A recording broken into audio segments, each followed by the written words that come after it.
So let's talk about the reality of America. And let's look at Israel, because Israel is a good example of what is happening here.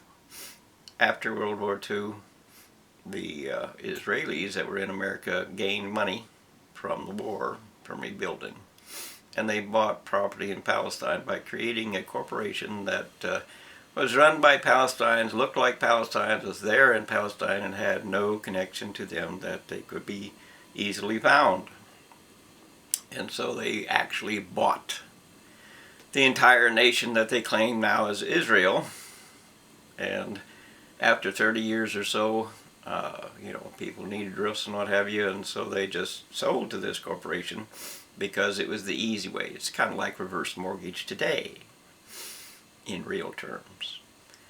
And so the day came when everybody in Palestine, what is now Israel, got an eviction notice, 30 days and you got to get out.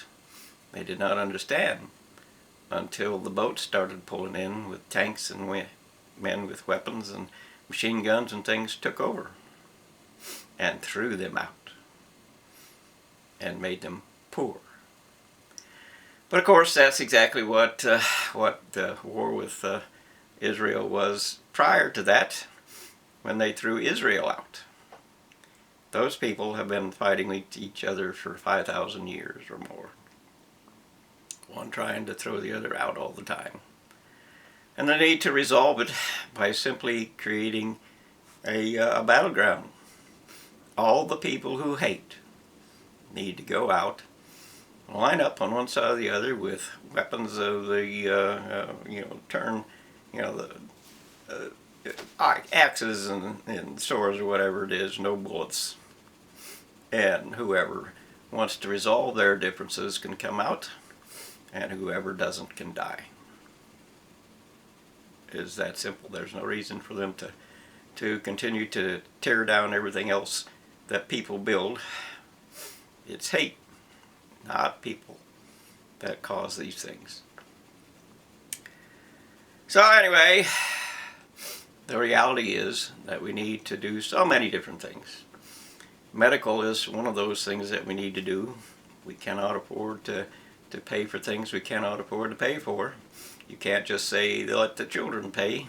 You cannot say let the government pay, which just creates debts for the children to pay. You cannot avoid the fact that this costs too much. We're just not going to pay it. You can't avoid that. And you can't claim that you are more important than somebody else, or it's a case of people demand to have $1 million worth of treatment, whereas the $1 million could go to feed 1 million people a meal. What is right or wrong about that? You tell me, because I know the answer. Apparently you do not. But there are screamers that scream and scream and scream, me. But we all have to die from the big things. We do. We all have to die from the big things. Nobody should die of little things, but we all have to die from the big things. So we need to have medical facilities that treat us fairly, not that attack us. They're hidden over traps. I had a gallbladder out that was caused by a new product that didn't explain this is going to wreck your pancreas and cause you complete distress and turn you into the emergency room, which it did. And $64,000 later, I decided to have an operation that I didn't need because it cleared out. It healed itself. But I thought, the medical industry has to have an accounting, and 10,000 days to just sleep in a bed is too much. But my sisters intervened, and that trial did not occur. But they might have saved me, because humanity is humanity, and you take the easy way out no matter what it is, even if it's going to cost you your life later on, as is the cost of this world going on right now.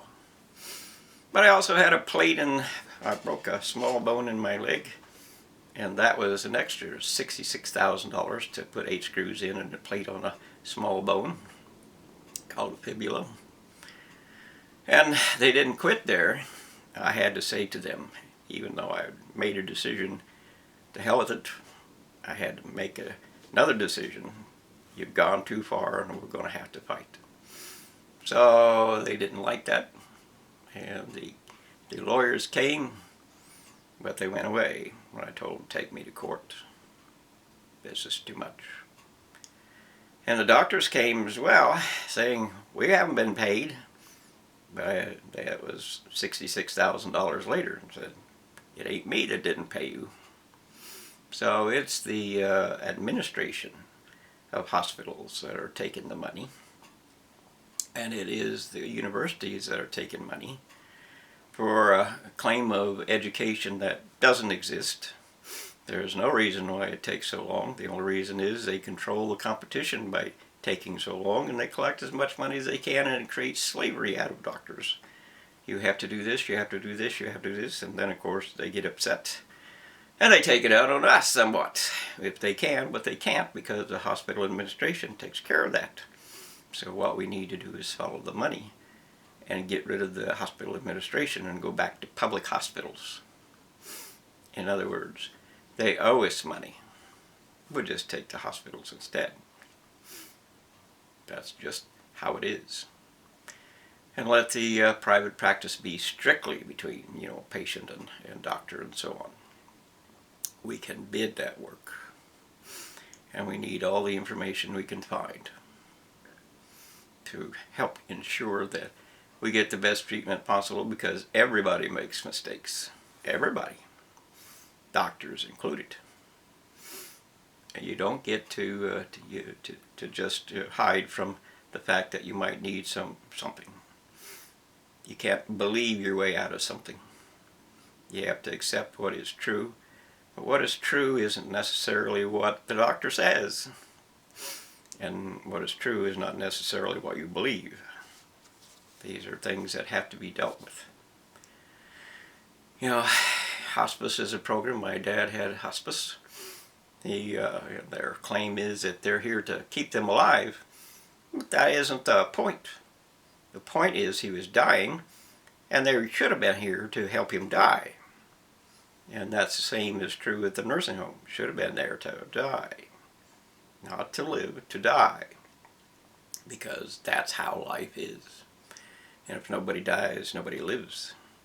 In an overpopulated world, you have to accept that fact. And we can't save the children by feeding them. We can only save the children by enforcing the fact that you have to have a population control. And that means that young women have to have birth control methods that are effective. And that, of course, will include abortion to some extent. No, you can't play God. No, they can't play God either. Abortion is one of those things that fall in the middle of things. It's a gray area. But in the end, it comes down to what is true. And what is true is that for the first 60 days or 90 days or whatever it is, until there's an actual, a recognizable human being involved in the fetus, which is earlier than you think, that time isn't, it belongs to the woman entirely. It's not yours to tell her what to do. And it's not theirs, to demand that I can do whatever I want to, because there is another life involved. But if you're early in a pregnancy, it doesn't matter, because there are miscarriages and what have you as well. Something went wrong. There's a miscarriage for that. But take it away so that it doesn't get born. And you need to recognize that, but you also need to recognize if you're just going to make an excuse and say after 3 months or 6 months or whatever it is that I decided I don't want to be a mom, then you can do that. It is realistic and fair that you can do that. Because if you ain't a mom, you ain't a mom. And if you bring a child into this world without a mom, intentionally, that's bad. And all the people who say, well, we can't do it. Well, you get to take care of the child. Nonetheless, the price of getting rid of a child, when it is clearly human, is that you can't have another one. Permanently removed. You can't have another one. This was your chance. This was your only chance. This is the end. We're not going to let you take another life. Because it comes down to, you get the first part, but we get the second part. It's only fair. Because we have to stand in for those who cannot support or defend themselves. But we also have to defend the mother who is trying to defend herself. Because if you are not ready to be a mother, you are not ready to be a mother. And you need to recognize that early, not late, early. And you never should have to take a child that, rape or incest or something started. That's just totally, completely, and absolutely unfair. It should never be. So, there are all kinds of things that are dealt with. COVID is one of those things that should never have been. They came and they told you as a cult that you have to obey, like Nazis did. You have to obey because they say so, because the university is God. It ain't true. What we have to do with disease is to recognize the evidence.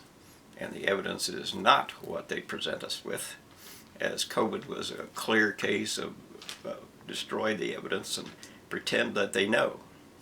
They did not know. Nor do they know what the vaccine can or would do. It's still open for debate. It could do a lot of things that were terrible. So, you can't let people have power. That's the bottom line. In a democracy in particular, the whole purpose of a democracy is to remove power and say we're going to create our own laws and we're going to rule ourselves. We cannot do that by letting employees do it for us. We have to do it for ourselves. We have to create the law that is fair to us. We have to do it. It's the only way. So COVID was a tragedy in 1,000 different ways, and they blame alcohol the same. Did you know that if you are stopped or in a wreck or something, and you're within 2 blocks of a bar, it's alcohol related? If there's an empty beer can in the ditch, whether it was yours or not, doesn't matter. Been there 10 years, doesn't matter. It's alcohol related. No matter what it is, it's alcohol related.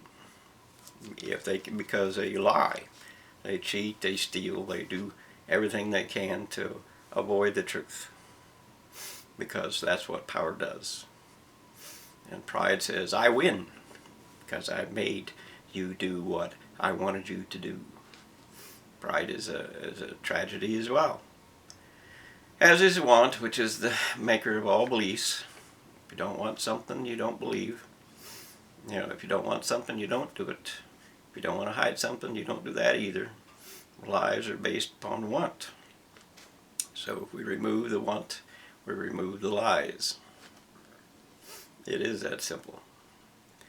And if we remove the game, we remove the pride. And if we remove judgment, which is of course what the righteous do, if we remove judgment and rules, then we get to be free. And freedom has a value to it that we all want. We want to be free. But it's not free because, free means that I can go out and shoot somebody if I want to. That's not right. That's not justice. You have to understand what freedom is. Freedom is not what you do to society. Freedom is what you do to yourself. In other words, you cannot own someone else's body and make them do whatever you want to do. That's power and abuse and violence. You can't do that. You have to accept justice is the path to freedom, is the path to love. is the path to a society that we want to live in. This is, just facts of life. You ought to know what they are, and there's no reason for you not to know what they are. Make a decision that gives us a place, a society in which we want to live. We can't do that by destroying the planet. We can't do that by giving somebody else the power over our lives. We can't do that without world law to enforce. No, you can't go past this boundary line. No, you can't take whatever you want. No, you cannot do what you want to do, because that is hate. And hate is the bottom line of everything that is bad. It all comes down to, arrogance, apathy, and disrespect, or the foundation markers for hate. So, you can recognize that